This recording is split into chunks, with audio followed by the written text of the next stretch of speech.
Top quality और consistent performance के लिए सिर्फ सिल्वर पंप नाम याद रखना।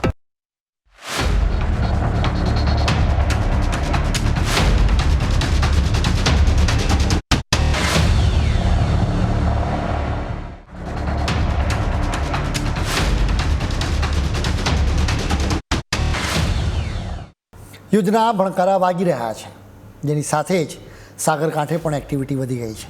ગુજરાતના દરિયા કિનારે પણ મુવમેન્ટ્સની ભરતી આવી છે. એ જોતાં લાગે છે કે પાકિસ્તાન ડૂબી જવાનું છે. ઇન્ડિયન નેવી અરબ સાગરમાં જબરજસ્ત લશ્કરી કવાયત કરી રહી છે. લશ્કરી કવાયત એટલે કે યુદ્ધ માટેની તૈયારી.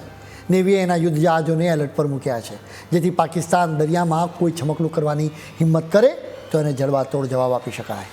ઇન્ડિયન નેવીએ ગુજરાતના કાંઠે અમુક વિસ્તારો પસંદ કર્યા જ્યાં લશ્કરી કવાયત કરવામાં આવી રહી છે.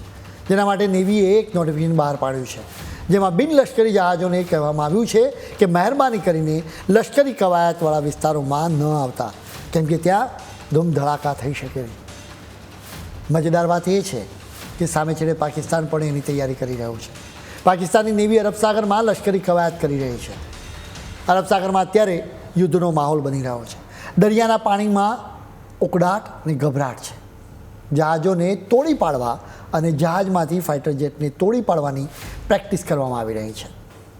ગુજરાતના કાંઠે આંતરરાષ્ટ્રીય દરિયાઈ સીમા પાસે ઇન્ડિયન કોસ્ટગાર્ડ પણ રેડી પોઝિશનમાં છે. આ સમગ્ર વિસ્તારમાં ઇન્ડિયન નેવી સતત પોતાની તાકાત વધારી રહી છે.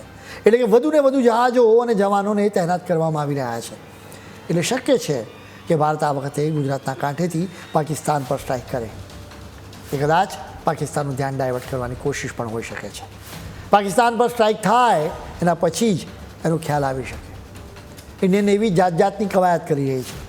આગામી દિવસોમાં હજી મોટા પાયે કવાયત કરવામાં આવશે. ઇન્ડિયન નેવીએ 3 મે સુધી દરિયામાં ફાયરિંગ માટે નોટિફિકેશન ઇસ્યુ કર્યું છે. એટલે કે અત્યારે તો લશ્કરી કવાયત 3 મે સુધી કરવામાં આવશે એમ કહેવામાં આવ્યું છે. જો કે એના પછી નવું નોટિફિકેશન બહાર પાડવામાં આવી શકે છે. પાકિસ્તાનની નેવી પોતાની જ ફજેતી કરી રહી છે.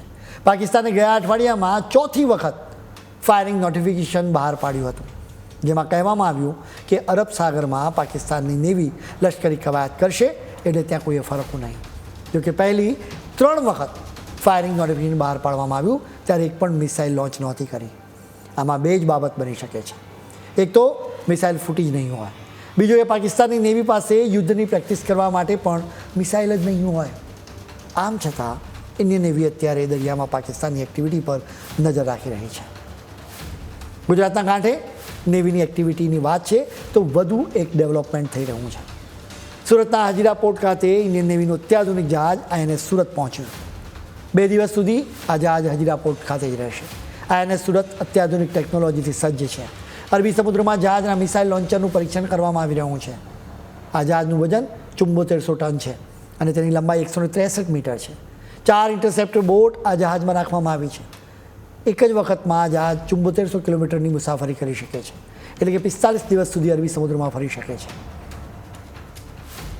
અમે તમને કહ્યું હતું કે પાકિસ્તાનને ડર છે કે આ વખતે પાકિસ્તાનમાં સ્ટ્રાઇક કરવાની તક કદાચ ઇન્ડિયન નેવીને મળશે.